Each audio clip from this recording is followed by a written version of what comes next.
Hello everyone, कैसे हैं आप सब लोग। मेरे पास बहुत सारे स्टूडेंट्स की रिक्वेस्ट आ रही थी कि सर एक रिवीजन स्ट्रेटेजी पे वीडियो बनाओ। हमारे को बहुत प्रॉब्लम महसूस हो रही है, हम लोग चीज़ों को रिवाइज नहीं कर पा रहे हैं। रिवीजन करने बैठते हैं तो हमारे को नींद आती है, लगता है कि सब कुछ आता है, लेकिन जब क्वेश्चन करने बैठते हैं तो क्वेश्चन हमसे सॉल्व नहीं होते। अच्छा, इस वीडियो को एंड तक जरूर देखना। मैं लास्ट में आप लोगों के साथ बहुत ब्यूटीफुल बातें डिस्कस करूंगा कि जैसे प्रेशर को कैसे हैंडल करना है, और उसके बाद अगर आपने बहुत कुछ पढ़ लिया है और आप रिकॉल नहीं कर पा रहे, उसके लिए आपको क्या करना है, और जो हमारे माइंड में टेंशन पैदा हो रही है उसको रिलीज कैसे करना है, एंड सो ऑन। तो बहुत सारे क्वेश्चंस हैं, उन क्वेश्चंस का भी मैं आंसर करूंगा एंड में। तो इस वीडियो को एंड तक जरूर देखना। पसंद आए तो लाइक जरूर करना और अपने फ्रेंड्स के साथ शेयर जरूर करना। चलो अभी स्टार्ट करते हैं रिवीजन स्ट्रेटेजी फॉर गेट। अच्छा, उससे पहले थोड़ी सी मैं आपको इंट्रोडक्शन देता हूं about me. My name is Amit Khurana. Okay, I have secured AR 94 in GATE 2020. I was selected in IIT Bombay for MTech Computer Science. I have qualified UGC NET in 2012 and 13, and I have 12 years of teaching experience. 12 more than 12 years of teaching experience. मैंने बहुत सारी universities में पढ़ाया है। मैं बहुत ज्यादा closely मैंने बहुत सारे स्टूडेंट्स को देखा है। दिल्ली यूनिवर्सिटी में देखा है, आईपी यूनिवर्सिटी में देखा है, नॉर्थ कैप यूनिवर्सिटी गुड़गांव वहां पे मैंने पढ़ाया है। उसके बाद फिर एमडी यूनिवर्सिटी रोहतक में है, वहां पे पढ़ाया है। और आईआईटीएम कॉलेज है जनकपुरी दिल्ली में, वहां पे पढ़ाया है। मतलब बहुत सारे कॉलेजेस में मैंने पढ़ाया है और बहुत क्लोजली स्टूडेंट्स को मैंने वॉच किया है। और इसके साथ साथ मैंने बहुत सारे कोचिंग इंस्टीट्यूट्स में भी पढ़ाया है। दिल्ली में बहुत सारे कोचिंग इंस्टीट्यूट्स हैं, लगभग बड़े बड़े जितने भी इंस्टीट्यूट्स हैं मैंने सब जगह पढ़ाया है। यूजीसी नेट की कोचिंग में भी पढ़ाया है और गेट की कोचिंग में भी पढ़ाया है। तो I have a vast vast experience, और इस एक्सपीरियंस का फायदा आज आपको मिलेगा। जो भी स्टूडेंट्स की प्रॉब्लम्स होती हैं, जो मुझे पता है डे टू डे लाइफ में वो सब फेस करते हैं, उन सभी की बातें मैंने आज करनी है। और मेरी ज्यादा कंसंट्रेशन किस पे रहेगी? रिवीजन पे रहेगी। ठीक है जी, चलो आगे बढ़ते हैं। ठीक है जी, तो आप देखो भाई, उड़ान बैच चल रहा है हमारा। ठीक है, और इसमें मैं आप लोगों को डिस्क्रीट मैथमेटिक्स पढ़ाऊंगा। स्टार्ट हम डिस्क्रीट मैथमेटिक्स से करेंगे। जनवरी में ये मेरा कोर्स स्टार्ट हो जाएगा। अगर आप एनरोल करवाना चाहते हो, बिल्कुल बेसिक से पढ़ाऊंगा मैं, बिल्कुल बेस से एकदम। ठीक है, और आप कोड लगा सकते हो Khurana sir, KHURANASIR, Khurana sir. इससे आपको 10% ऑफ मिल जाएगा और मेरी पर्सनल गाइडेंस भी मिलेगी। मैं आप लोगों की हेल्प कर पाऊंगा। देखो, रैंक आप ला सकते हो, मैं ऐसे नहीं कहता कि आप यूट्यूब से पढ़ो या कहीं से भी पढ़ो, रैंक आ सकती है, इसमें कोई बड़ी बात नहीं है। But the only thing is, एक गाइडेंस अगर आप चाहते हो, देखो पढ़ना कोई वो बड़ी बात नहीं है। 1 साल तक लगातार पढ़ना बहुत बड़ी बात है। ठीक है, लगातार आपको पढ़ाई करनी है, तब जाकर के आपकी रैंक आएगी। तो ऑब्वियस सी बात है, 1 महीना 2 महीने बाद आपकी एनर्जी डाउन हो जाएगी। अभी बहुत अप एनर्जी होगी, अभी आपको लग रहा होगा मैं कर लूंगा, लेकिन धीरे धीरे वो एनर्जी डाउन होती चली जाती है। ठीक है, तो वो एनर्जी डाउन ना हो, है ना। और जब आपको परेशानी महसूस हो रही है, आपको कोई हेल्पिंग हैंड चाहिए, तो उस पॉइंट ऑफ टाइम पे हम ये जितनी भी हमारी टीम है, आप ये सब टीचर्स आपकी हेल्प कर सकते हैं। संचित जैन सर हैं, रेड्डी सर हैं, है ना, विश्वदीप सर हैं, मैं हूँ, गुरपाल सर हैं, तो सभी आप लोगों की हेल्प कर सकते हैं।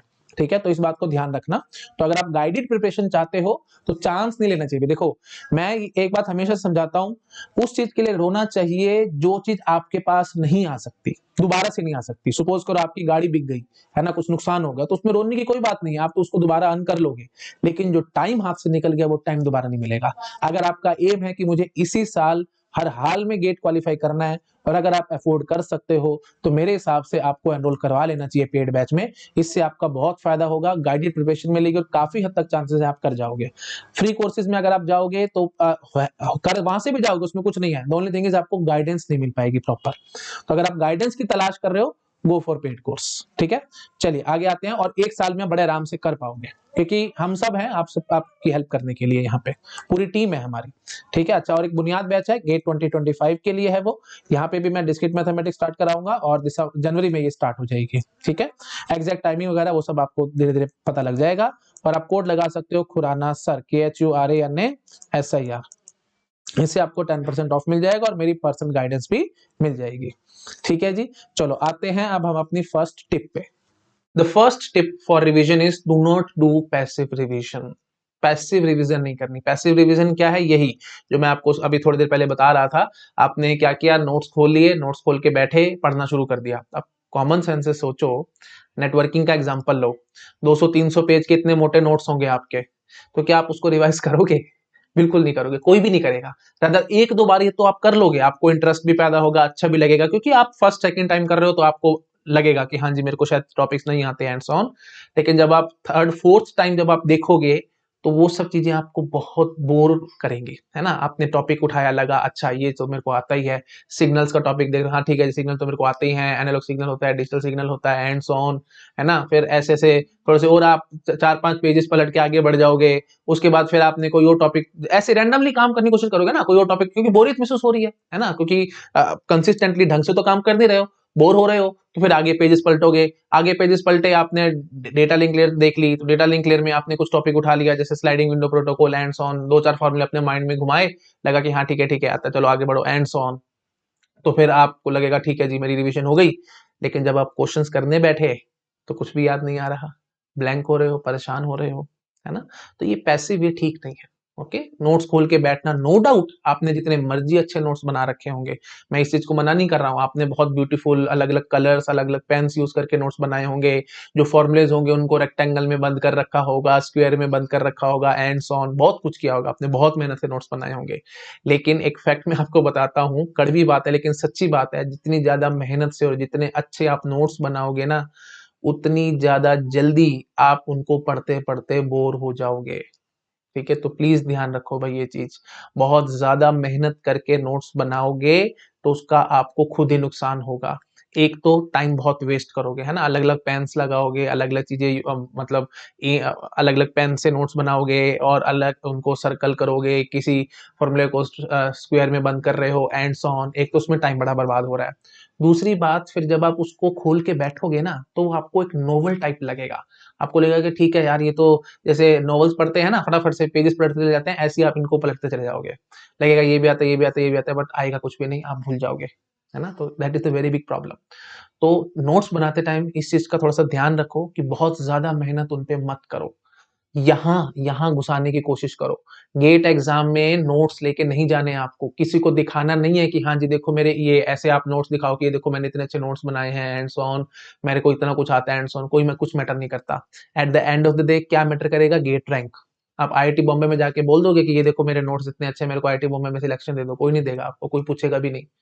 सिंपल सी बात है भाई, रैंक चाहिए, तो रैंक कैसे आएगी? यहाँ चीजें घुसाने से आएगी, लिखने से। ऐसे नहीं बात बनेगी कि जितने अच्छे नोट्स बना लिए और हमारी सिलेक्शन हो जाएगा ना, ऐसे बात नहीं बनेगी। ठीक है, तो बेसिक सी बात ध्यान रखो भाई।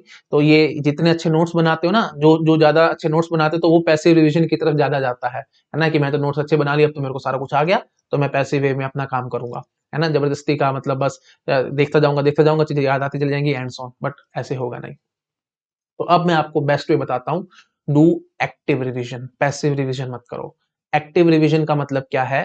आपको एक व्हाइट बोर्ड लेना पड़ेगा, ठीक है, मतलब छोटा सा ले लो, जितना जितने पे आप लिख सकें, ठीक है, जैसे 1 by 1 का ले लो। ऑनलाइन आप परचेज कर सकते हो कहीं से भी, अमेजोन से, फ्लिपकार्ट से, जहां से भी आपको अच्छा लगता है। या फिर अगर आप परचेज नहीं करना चाहते, आप तो वैसे टाइम बहुत कम है, हफ्ता लग जाएगा आने में भी, तो बेटर है कि आप एक आपके घर में कोई कार्डबोर्ड रखा होगा छोटा सा, है ना, कार्डबोर्ड पे व्हाइट चार्ट लगा लो, ठीक है, जो जनरली मार्केट से आपको मिल जाएगा। चार्ट लगाने के बाद उसके ऊपर ट्रांसपेरेंट कवर लगा दो, जो कॉपीज वगैरह पे हम लोग लगाते थे, हम लोग जब छोटे होते थे तो लगाते थे, पता नहीं आजकल शायद मिलता होगा जरूर, ऐसा नहीं है कि नहीं मिलता होगा। प्लास्टिक का कवर एक लगा दो, ठीक है, तो वो आपका व्हाइट बोर्ड रेडी हो गया। मार्कर खरीदो एक, मार्कर से लिखते रहो और अपना उसको रब करते रहो, लिखते रहो, रब करते रहो, that is the best way. ठीक है, तो अगर आप ये अफोर्ड कर सकते हैं तो बहुत अच्छी बात है, नहीं अफोर्ड कर पा रहे तो आप एक काम ये भी कर सकते हैं, जहां पढ़ते हो ना आप लोग, देखो एक चीज तो बेसिक है, शायद मैंने शायद पहले प्रीवियस सेशन में बताया नहीं है, अगर आप बेड पे बैठ के पढ़ते हो ना भाई तो ऑब्वियसली नींद आएगी, आप परेशान हो जाओगे और मतलब सो जाओगे, है ना।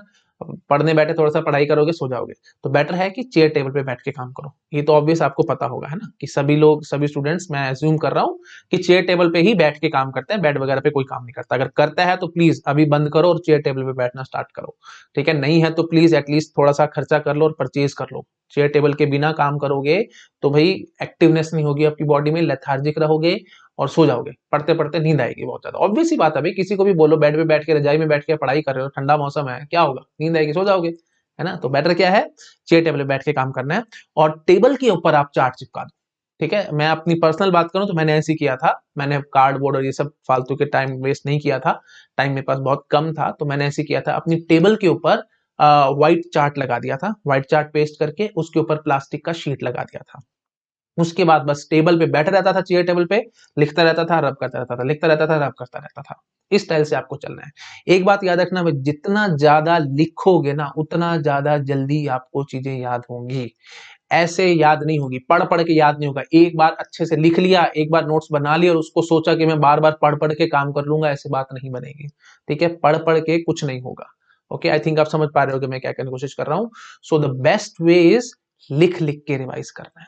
ठीक है, जितना हो सके लिख लिख के काम करो। ठीक है, अच्छा उसके बाद अब आपको और क्या करना है, जब आप रिवाइज कर रहे हैं तो कैसे करना है ना, टॉस करना है, माइंड में चीजों को टॉस करो। ये नहीं कि आपने नोट्स खोल लिए, पढ़ लिया और उसके बाद उसको लिख दिया, ऐसे थोड़ी बात बनेगी। कोई बच्चे थोड़ी आप नर्सरी के जी के कि आप पहले नोट्स खोलेंगे, उसको पढ़ेंगे और उसके बाद लिखेंगे, ऐसे नहीं करता। माइंड में चीजों को टॉस करने की कोशिश करो। फॉर एग्जाम्पल, और ऐसे ऐसे सोचो कि आप किसी को टीच कर रहे हो। ठीक है, फॉर एग्जाम्पल जैसे मैं आपको बताऊं, पेजिंग का एग्जाम्पल लो, ऑपरेटिंग सिस्टम में पेजिंग का एग्जाम्पल लो। तो अगर आप पेजिंग के सीधे फॉर्मूले, आप किसी को अगर आप टीच कर रहे हो तो आप क्या करोगे, सीधा फॉर्मूला लिखना शुरू कर दोगे कि हाँ जी, number of pages is equal to, या number of pages in process is equal to process size upon page size, number of frames is equal to main memory size upon frame size and so on. ऐसे थोड़ी शुरू करोगे।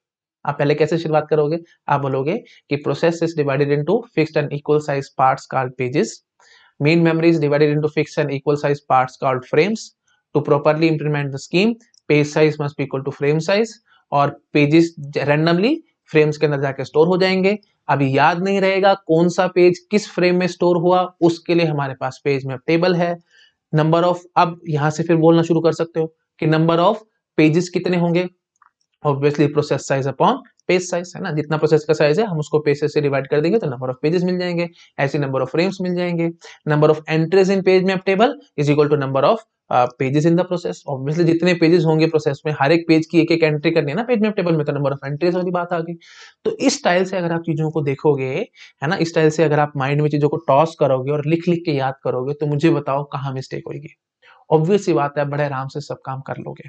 ठीक है, तो इस style से आपको रिवीजन करनी है। अच्छा, और क्या करना है ना, जैसे अब ये एक तो मैंने सिंपल टॉपिक बता दिया। अब कोई सब्जेक्ट ऐसे बहुत बड़ा सब्जेक्ट, जैसे डीबीएमएस, एक एग्जांपल लेते हैं हम डीबीएमएस का। डीबीएमएस बहुत ह्यूज सब्जेक्ट है, आपको बहुत बड़ा लगता है, तो करना क्या है, इतना बड़ा सब्जेक्ट है ना, उसको धीरे धीरे धीरे धीरे छोटा करते जाओ। ठीक है, इतना बड़ा है, फिर थोड़ा सा और छोटा, थोड़ा सा और छोटा, छोटा छोटा, बिल्कुल बिल्कुल जब इतना छोटा सा हो जाए उसको अपने माइंड में फिट कर लो। मेरे कहने का मतलब ये, मैं थोड़ा सा आपको एक्सपेंड करके समझाता हूँ। 3-4 बार आप देखो, आपने पहले एक बार डीबीएमएस पढ़ा, है ना, उसके नोट्स बनाए, और 3-4 बार नो डाउट आपको रिवीजन करनी पड़ेगी, क्योंकि ऐसे आपके टॉपिक्स माइंड में चलेंगे नहीं। ऐसा सीधा टॉस करने बैठोगे तो चीजें याद नहीं आएगी ना, पता नहीं कौन सा टॉपिक था कौन सा नहीं था, एंड सो ऑन, कंफ्यूजन आएंगे। तो 3-4 बार तो देखो आपको पैसिव वे में रिवीजन करनी है, और वो तो ऑब्वियस आप कर भी लोगे, क्योंकि आपको चीजें नहीं आती होंगी तो आप अपना दिमाग भी लगेगा वहां पे और आप अपना काम करोगे। लेकिन 3-4 बार के बाद नहीं होती ना, फिर आपको बोरियत महसूस होती है। तो फिर आपको एक्टिव वे में आ जाना है। 3-4 बार देख लिया, टॉपिक्स माइंड में एक बार आ चुके हैं, अब आप स्टार्ट हो जाओ एक्टिव वे में। मतलब अपना मार्कर से लिखना शुरू करो, और ऐसे सोचो कि हम टीच कर रहे हैं और माइंड में टॉपिक्स घुमाओ। जैसे for example, the very first topic is ER model. मैं अब आपको ये बता रहा हूं कि बड़े सब्जेक्ट को ऐसे छोटा छोटा कैसे करना है। ठीक है, तो सिंपल बात ऐसे करो, डीबीएमएस बड़ा सब्जेक्ट नहीं है भाई, उसमें 5 टॉपिक है। कौन कौन से, पहला टॉपिक है जी ईआर मॉडल, सेकंड है जी रिलेशनल अलजेब्रा, टपल कैलकुलस और एसक्यूएल। ठीक है, थर्ड टॉपिक है हमारा नॉर्मलाइजेशन, फोर्थ टॉपिक है हमारा ये ट्रांजेक्शंस, और फिफ्थ टॉपिक है सेकेंडरी मेमोरी का, दैट इज इंडेक्सिंग। तो टोटल 5 ही तो टॉपिक है, कहां से बड़ा सब्जेक्ट है, ऐसे मन में अपने आप को बार बार घुमाओ चीजों को। उसके बाद फिर टॉपिक के अंदर घुसना शुरू कर दो।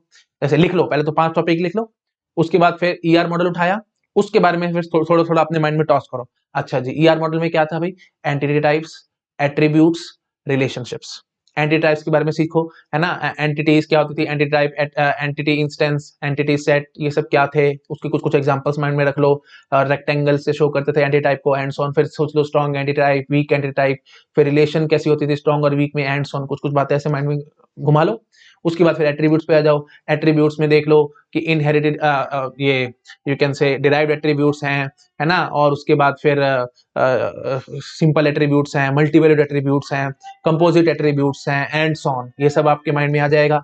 अच्छा, उसको फिर उनके सिंबल्स रिवाइज कर लो। उसके बाद फिर देन रिलेशनशिप्स पे आ जाओ। रिलेशनशिप्स में आ जाओगे, फिर बोलोगे कि यूनरी, बाइनरी, टर्नरी, ये हमने पढ़ा था, दैट वाज मैक्सिमम कार्डिनैलिटी। फिर मिनिमम कार्डिनैलिटी होती थी total participation, partial participation, and so on. फिर याद करो कि बाइनरी रिलेशनशिप बहुत ज्यादा चलती थी हमारे ईआर मॉडल के अंदर। तो बाइनरी रिलेशनशिप में क्या होता था भाई, एक रिलेशनशिप डायमंड से शो होती थी और दो एंटिटी टाइप्स के बीच में हम दिखाते थे, है ना। तो रिलेशनशिप क्या होती थी भाई, relationship is you can say link between instances of to entity types, है ना। ऐसे ऐसे करके चीजें रिवाइज करो, जितना ज्यादा टॉस करोगे चीजें आपको याद होती चली जाएंगी। अच्छा जी, फिर उसके बाद फिर मिनिमम कार्डिनलिटी पे आ जाओ, है ना। Minimum cardinality, total participation, partial participation. Total क्या होती थी, पार्शियल क्या होती थी। टोटल का मतलब क्या होता है, जैसे स्टूडेंट और बुक के बीच में बुक्स की स्टूडेंट की टोटल पार्टिसिपेशन है बुक से, तो हम क्या कहेंगे, student can not exist without book. But book की पार्शियल पार्टिसिपेशन है तो book can exist without student, and so on, है ना। इस टाइप से चीजें घुमाओ।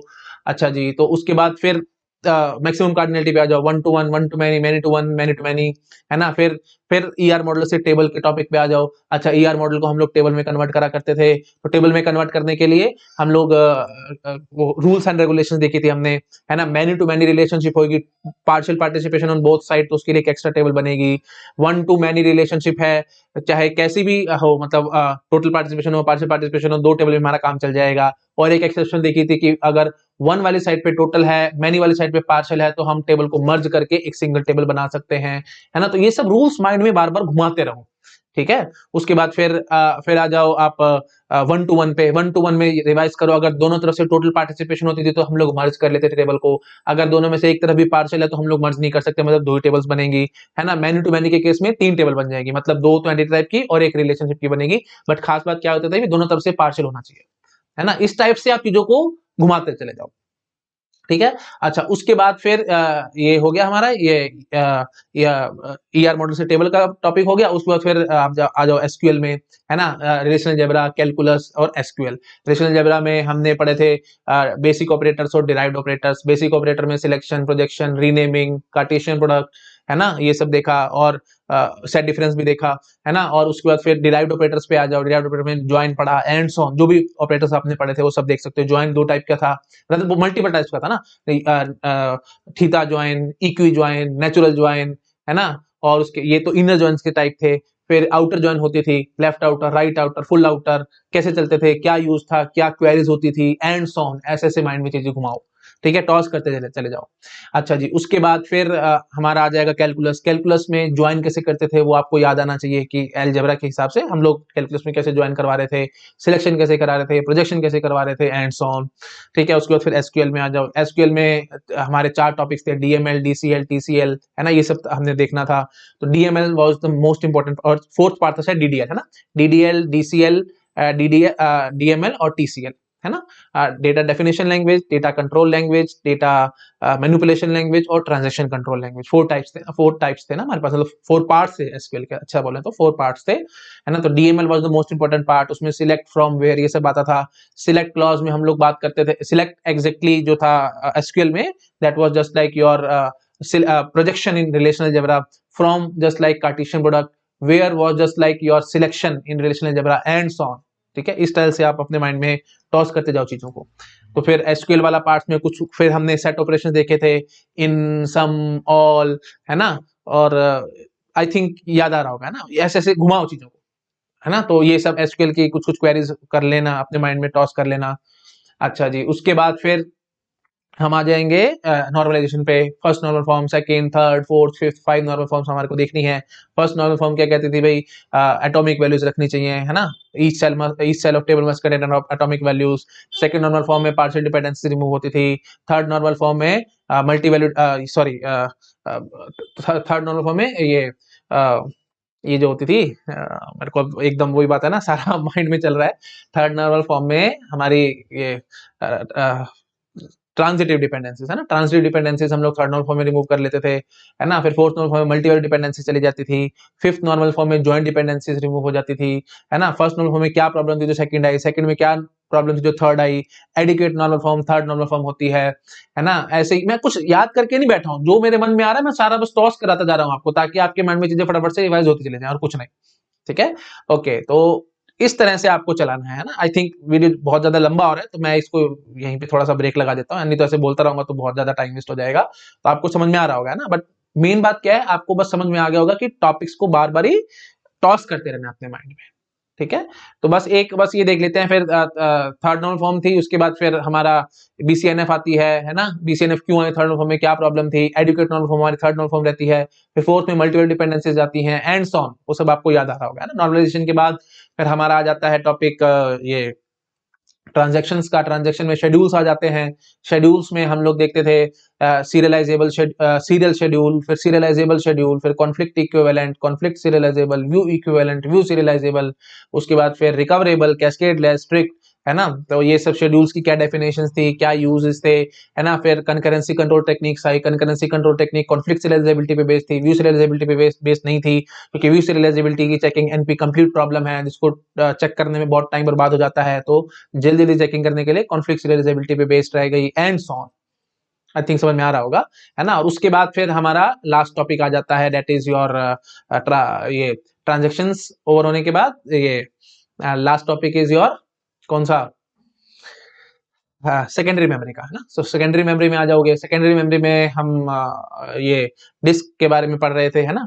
और उसमें आपने पढ़ा होगा B tree, B plus tree, है ना। उसमें insertion, deletion and so on. Indexing पढ़ा, प्राइमरी इंडेक्सिंग, सेकेंडरी इंडेक्सिंग क्या होती है ना। ये सब चीजें आपको याद आ रही होंगी। तो इस टाइप से अपने माइंड में बस चीजों को घुमाते रहना। मेन बात क्या है, अभी टॉस करते रहो, ठीक है। आई थिंक समझ रहे होगे। ऐसे जो भी सब्जेक्ट आपको बड़ा लगता है ना, तो उसको ऐसे पार्ट्स में डिवाइड कर लिया करो। ऐसी डिजिटल है, डिजिटल में भी मैं बोलूंगा कि सिंपल दो चार पांच पार्ट्स हैं। फर्स्ट पार्ट हमारा नंबर सिस्टम है, सेकंड हमारा बूलियन अलजेब्रा है, थर्ड हमारा ये कम्यूटेटर सर्किट है, और फोर्थ हमारा सीक्वेंशियल सर्किट है। तो चार ही तो पार्ट्स हैं इसके अंदर, है ना। कहां से बड़ा सब्जेक्ट है, फिर घुमाते रहो अपने माइंड में। नंबर सिस्टम में क्या पढ़ा था, है ना। फिर ये बूलियन अलजेब्रा में हमने क्या पढ़ा था, ये आई थिंक अब मैं वही बात है, ज्यादा बोलूंगा ना तो फिर टाइम वेस्ट होगा और कुछ नहीं। आप अपने आप से माइंड में घुमा सकते हैं क्या क्या टॉपिक्स आपने पढ़े थे। नंबर सिस्टम में क्या था, कन्वर्जन्स थी, है ना। बेस एक्स से बेस वाई में कैसे कन्वर्जन करनी है, डेसिमल से बाइनरी, बाइनरी से डेसिमल, फिर कुछ शॉर्टकट्स थे। पीछे जीरो आ गया तो मल्टीप्लाई बाय टू, पीछे वन आ गया तो multiply by two plus one, and so on. Shortcuts का यूज करके बाइनरी में कन्वर्जन जल्दी हो जाता है ना। ऐसे ही फिर आगे आप ये पढ़ते थे साइन मैग्नीट्यूड रिप्रेजेंटेशन क्या है ना। One's complement representation, two's complement representation and so on. मैं होल्ड लगाता हूँ, मैं अपने आप को कंट्रोल नहीं कर पा रहा, सॉरी फॉर दैट। लेकिन ऐसे ऐसे करूंगा तो फिर बहुत ज्यादा टाइम लग जाएगा, है ना। वीडियो बहुत ज्यादा लंबा हो जाएगा। तो आप ऐसे ही, मतलब मेन बात क्या है, टॉपिक्स को मन में बार बार घुमाते रहो, ठीक है। और लिखते रहो, लिखते रहो, लिखते रहो। जितना ज्यादा लिखोगे उतनी ज्यादा चीजें याद होंगी। मैं आपको एक वैसे फैक्ट भी बताता हूँ। मैंने अराउंड 8 ईयर्स दिल्ली में एक कोचिंग इंस्टीट्यूट में पढ़ाया था।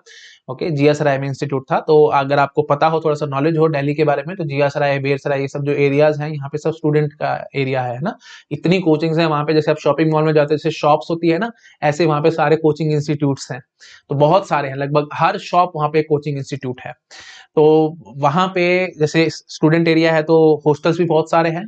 तो वहां पे जो जो भी स्टूडेंट्स रहते हैं ना, पहला काम हर एक स्टूडेंट यही करता है, व्हाइट बोर्ड बनाता है अपना, जिसपे लिख लिख के वो प्रैक्टिस करता है, ठीक है। अगर मैं आपको अपनी बात बताऊं, जब मैं गेट की प्रिपरेशन कर रहा था, 2 से 3 दिन के अंदर, मैक्सिमम से मैक्सिमम 3 दिन के अंदर मेरा पूरा एक इंक की बॉटल खत्म हो जाती थी लिख लिख के। इतना ज्यादा मैं लिखता था, ठीक है। तो ऐसे ही आप भी रिवीजन करते रहो, लिखते रहो, कर करके, मतलब लिख लिख के रिवीजन करो।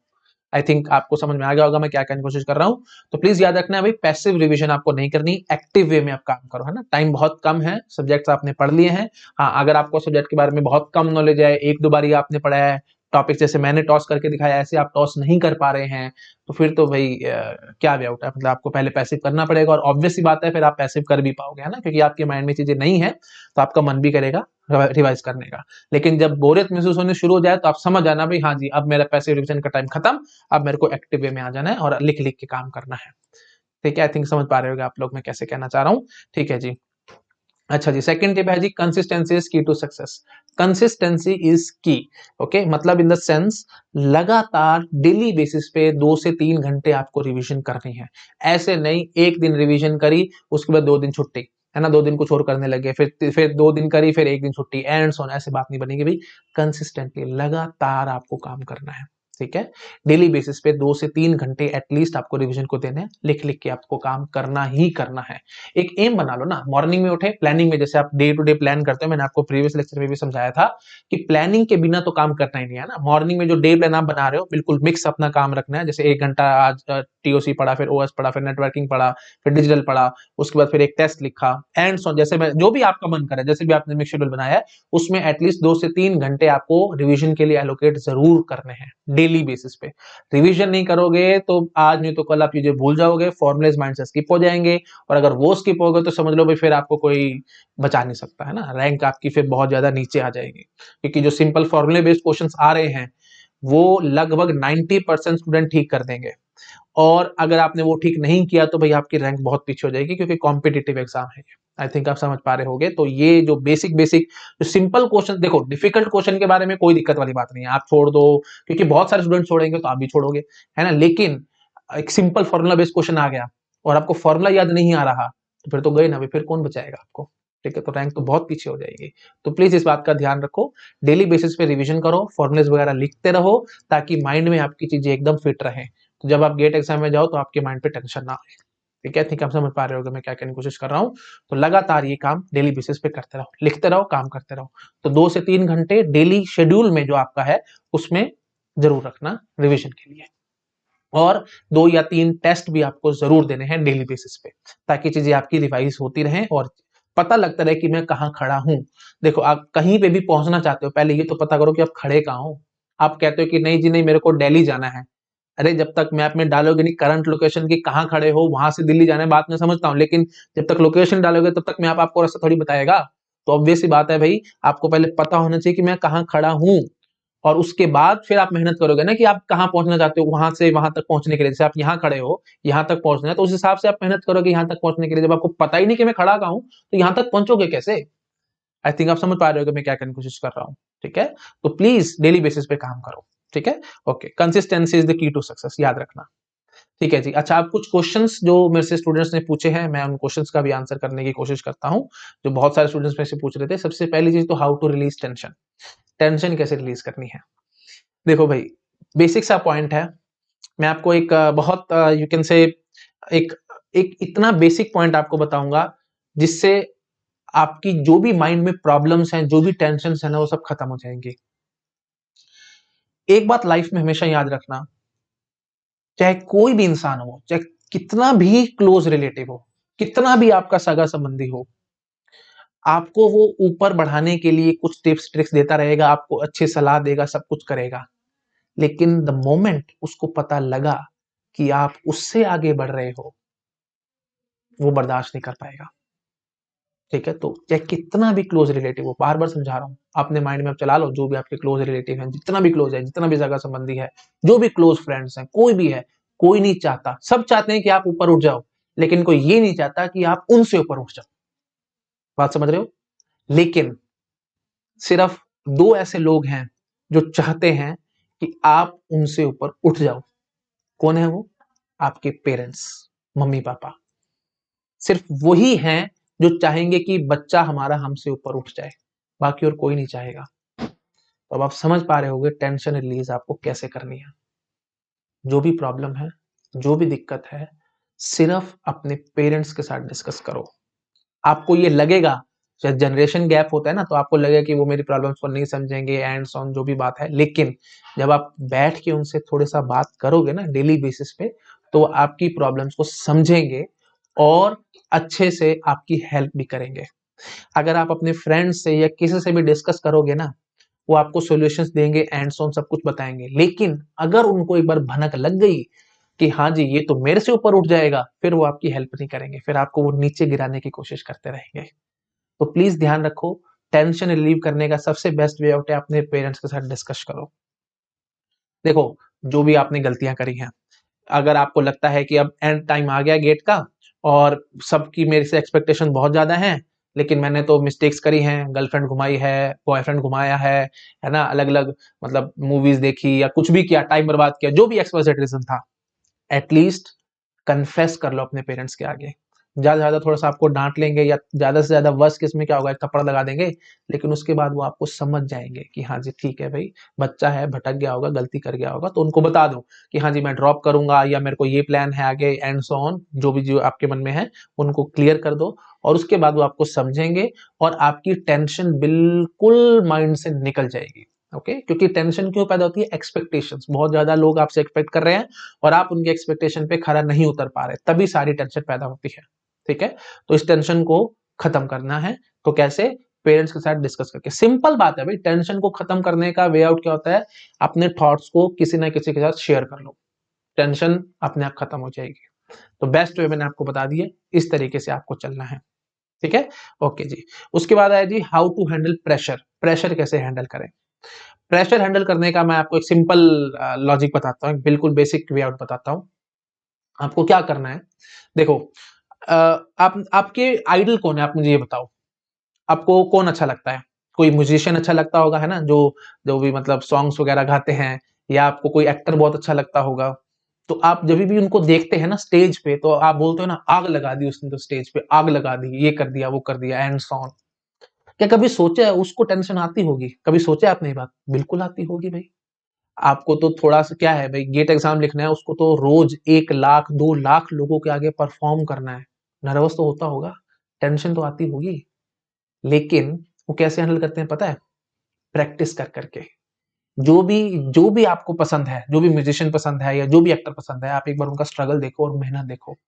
लगातार 12-13 घंटे रोज रियाज करते हैं, जो भी सिंगर्स होते हैं ना, डेली बेसिस पे 12-13 घंटे वो काम कर रहे हैं अपना।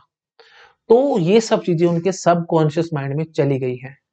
अब जब भी वो स्टेज पे आते हैं, उनके दिमाग में आता ही नहीं कौन देख रहा है कौन नहीं देख रहा। वो तो अपने जो उनकी कला है या जो भी उनका उसका उनका आर्ट है, वो आर्ट में खो जाते हैं और अपना परफॉर्म करते हैं, गिटार बजा रहे हैं, जो भी कर रहे हैं, जो भी एक्सप्रेसेड सॉन्ग गा रहे हैं, कुछ भी कर रहे हैं, तो उसमें खो गए हैं। समझ रहे हो। तो द की इज व्हाट, की इज प्रैक्टिस प्रैक्टिस प्रैक्टिस। तो उन्होंने प्रैक्टिस इतनी ज्यादा कर ली है कि उनके दिमाग में टेंशन नहीं है किसी भी चीज को लेकर के, उनको कोई परवाह भी नहीं है। तो आपको भी यही करना है भाई, प्रैक्टिस।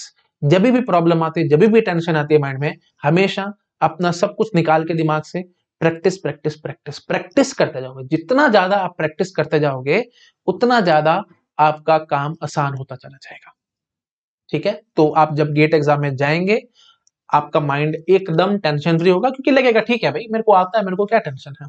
अपना क्वेश्चन सॉल्व करोगे, आंसर निकालोगे। लेकिन अगर आपने प्रैक्टिस नहीं करी है, माइंड आपका होगा टेंस्ड। जब आप टेंशन में होगे ना, तो आपकी, मैं आपको बार बार समझाता हूँ भाई, एफिशिएंसी, अगर दिमाग इतना चल रहा है ना, तो इतना हो जाएगा। मतलब सिर्फ और सिर्फ 10% ब्रेन आपका काम करेगा, 90% ब्रेन आपका काम ही नहीं करेगा टेंशन में आने के बाद।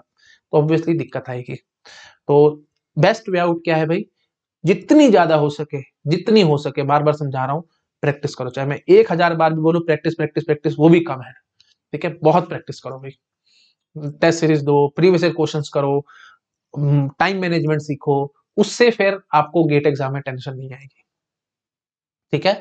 सिंपल बात है भाई, मैं आपको कहूं कि ये टॉपिक है भाई, ये टॉपिक प्रिपेयर करो, और 1 घंटे में, 1 घंटे का टाइम है, 1 घंटे के बाद आपको स्टेज पे जाके इसको परफॉर्म करना, नहीं कर पाओगे भाई, हाथ पैर कांपेंगे, टेंशन में आओगे। ऑन द कॉन्ट्रेरी, अगर आपके पास कोई एक पेज है, आप उसको डेली बेसिस पे पढ़ते हो, 1-1.5 साल हो गया उसको पढ़ते पढ़ते, डेली बेसिस पे आप कर रहे हो कुछ भी काम, आपको मैं स्टेज पे चढ़ा दूं, बोलाओगे, चुटकी बजा के बोलाओगे, क्या टेंशन है भाई, सारा कुछ तो दिमाग में है आपके। तो उस टाइम पे फिर आपके मन में प्रेशर नहीं आएगा ना, क्यों, क्योंकि आपने प्रैक्टिस बहुत कर रखी है। आई थिंक जो मैं समझाना चाह रहा हूं आपको क्लियर हो गया होगा, ठीक है। लास्ट में thank you all of you. Channel को सब्सक्राइब करो, लाइक करो, जो भी, अगर आपको मेरा कंटेंट अच्छा लग रहा है तो प्लीज अपने फ्रेंड्स के साथ शेयर करो। Okay, bye bye.